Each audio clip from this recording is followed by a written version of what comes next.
প্রয়োজনে বৃষ্টির পানির মতো গায়ে রক্ত ঝরে পড়লেও আমরা রাজপথ ছাড়ব না।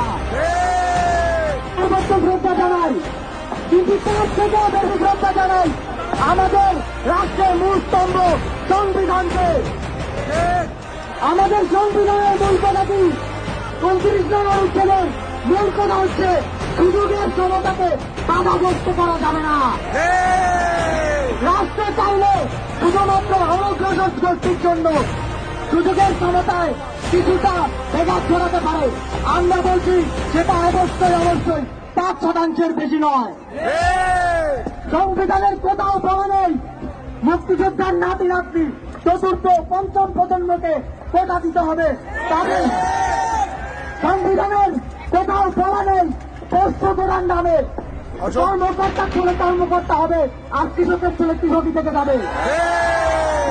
আমরা এই আন্দোলন শুরু করেছি এই বৈষম্যকে গোড়া থেকে কর্তন করার জন্য।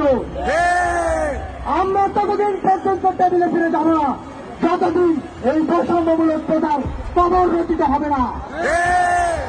ঝড় হোক, বৃষ্টি হোক, প্রয়োজনে বৃষ্টির পানির মতো গায়ের রক্ত ঝরে পড়লেও আমরা রাজপথ ছাড়ব না। সংগ্রামী বন্ধুগণ, সবাই আমাদের ভলান্টিয়ার অ্যাম্বুলেন্সটাকে সেফ প্যাসেজ দিয়ে দিন। অ্যাম্বুলেন্সটাকে পার হতে সহযোগিতা করুন। ভলান্টিয়ার অ্যাম্বুলেন্সটাকে পার হতে সহযোগিতা করুন।